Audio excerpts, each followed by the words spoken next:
Yo, what's going on, everyone? It's Brian and Jim here with Drink a Beer and Play a Game, and today we're checking out WWF Attitude for the PlayStation and N64. Released in 1999, this was developed and published by Acclaim.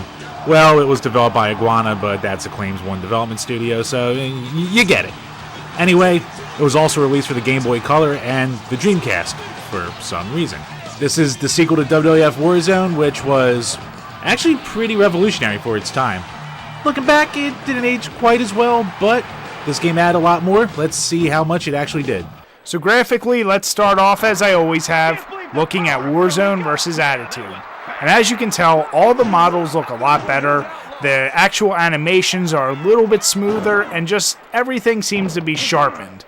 We're not saying it's perfect, but it definitely was an upgrade. And now just let's look at Attitude. Before I get started, I know Jim and I are probably going to eat a big bowl of shit, but we are giving this game a little bit of a pass. To us, it looks pretty good considering the time. Now, yes, of course, if you compare it to any game right now, it hasn't aged well at all. But as Jim said, between this and Warzone, this was revolutionary. Remember, the last WWF game before this was In Your House. So true, it's not that digitized graphics, but this was the first time we see fully rendered 3D models in the WWF universe, and we think they did a pretty good job. Now, specifically with Attitude, since you do have so many wrestlers to choose from and alternate outfits, and the fact that you have some kind of crowd movement and weapons, it all looks pretty good to us. We're not saying it's perfect, but the models were as good as they could be, especially mapping them to a 3D model, because not many games were doing it at the time. So when you compare the N64 to the PlayStation, N64 definitely gets the edge in terms of how the models look because they're a little bit more smooth, but PlayStation wins for one easy reason. You know what that is, Jim? I think I know. FM motherfucking bees! But in all seriousness, it's fine. It could have looked a little bit sharper, but Jim and I, like I said, maybe it's nostalgia, maybe it's this or that. But looking back on a lot of PlayStation games and N64 games, this is okay. So we both gave it a 7. To us, it's above average, and as far as beer, I'm just going to give it 2. One for me and one for Jim, for all the hate comments we're probably going to see.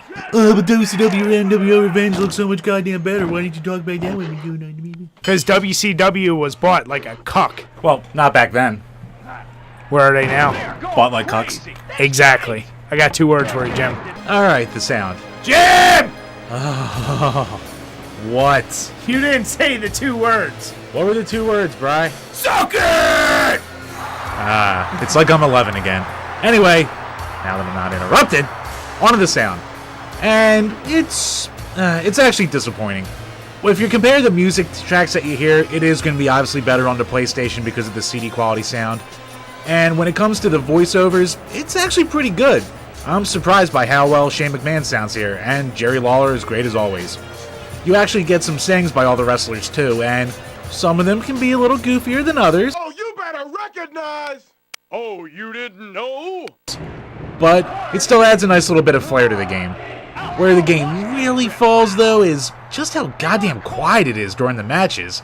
Maybe it was, me being a dumb kid, but I did not notice just how silent the crowd was. There's no music that plays during the matches, and outside of the commentators, you'll get some occasional chants from the crowd if you're doing well or badly. You'll get some cheers and boos, and you'll hear the random one-off quotes from the crowd, but outside of that, it's an oddly, eerily quiet kind of game. With that being said, Bri gave it a 6 and I gave it a 5. What you get's good, but you just don't get enough of it. And when it comes to beer, I'm going to add 2 beers. One for Shane McMahon, and one for that quiet-ass crowd. When it comes to the control... Hey, Bri, suck it! Ow! Jim, come up with your own jeers. Cheers? Suck it! We're running out of... We've been doing this too long. Anyway, the control was another area where this game was really unique, and to be quite honest, since this game, there's never been a control scheme quite like it. Right. What? All the ECW games ran on the same engine. Yes, I'm talking about outside of this goddamn engine, you goddamn plebe. Anyway, so what you have is basic controls for the attacks, but all of your inputs as far as doing moves and grapples, they require, I'll call it a fighting game style input.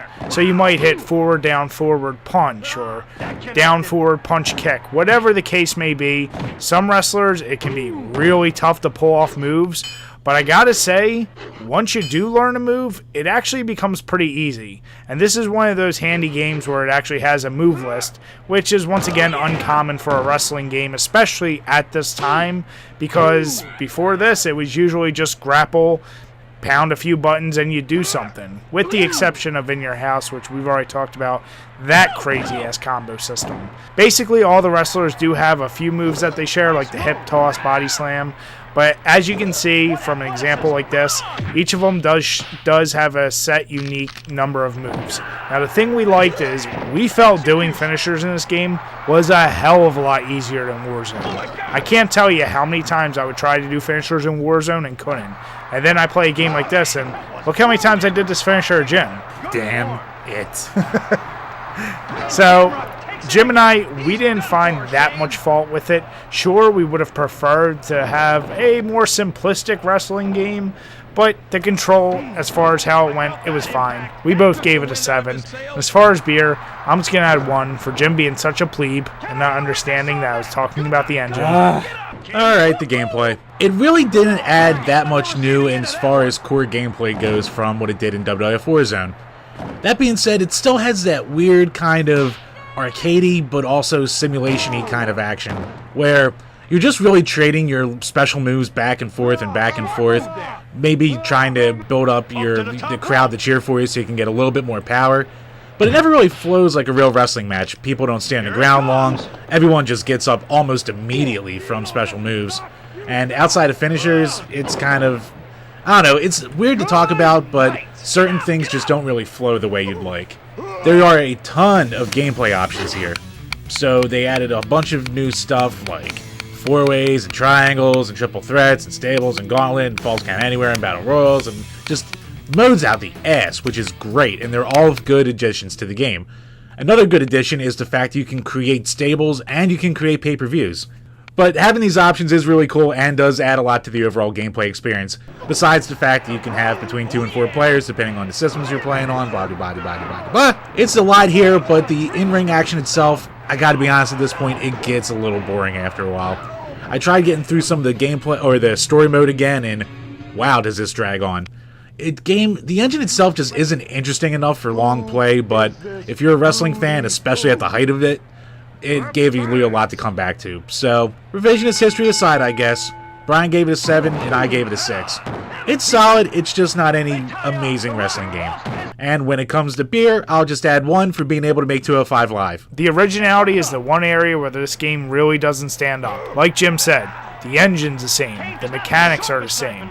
Sure, there's new wrestlers and new moves, but the number one area where this game actually did add some value was the number of match types. And let's not forget, like Jim said, referencing these goddamn terrible current day WWE, you can create a stable and a pay-per-view, which was really unique at the time, considering especially with Warzone, the level of create a wrestler. Now the fact that they added onto that made this game so much more interesting. So with all that being said, we still could only give it a 4. It's still just Warzone with a few added features on top of it. And as far as beer, I'm not even going to add any. This game, considering it came out 1 year later, could have done a lot worse. The replayability I can keep short because, well, actually at this point with wrestling games, you get so much replayability out of it. All the different match types, the career mode, all the different in-ring game modes, the create a wrestler, the create a pay-per-view, the create a stable. There's just so much customization you can do with this. There's no reason to not give it 10s. Oh, and also there's a decent amount of unlockables as well. So, when it comes to beers, you don't need any. This game gives you more than enough to play with. Like your dick. Jim, I guess God forgot to give you some extra. Overall, I think it's safe to say most people may look back on this game and think it's really not that good, especially when you're watching video of it. But I gotta be honest, when Jim and I were sitting down and playing this, we were having fun. Jim started to have a little less fun when I kept whooping that ass, though. Goddamn Royal Rumbles. I can't fucking beat you in these. But all joking aside, if you do like wrestling games and you do like the Attitude Era, we know there are better games out there, but this one really isn't as bad as some people will give it. Sure, it's not perfect, and with some of the sluggishness of the characters and the way the models look, you might pass it off. But it is a pretty solid game, and I'm pretty sure you can still get it fairly cheap. When it comes to scores, I gave it a 7 and Jim gave it a 6. When we round all of our scores together, it rounds out to a 6.6. We feel that's pretty fair. It's clearly above average, but it's not in the upper echelon of great games. So unless you're a real diehard WWF fan, or you love the Attitude Era, I guess you can avoid it. But once again, probably pick this up before some of those older WWF games that we've already reviewed. When it comes to beer pairing, I'm choosing the El Segundo Broken Skull IPA, the only beer endorsed by Stone Cold Steve Austin. But let's face it, this game was arguably at the height of Stone Cold's career, so I felt it was only necessary to top it off with a beer that he represents. So if you can find it, get yourself a 6-pack and try and enjoy this game. But remember to drink your beers and play your games responsibly. As always, guys, thanks for checking out this video, and if you enjoyed it, make sure you give us a thumbs up, leave some comments, or better yet, why not subscribe? Till next time, guys, cheers.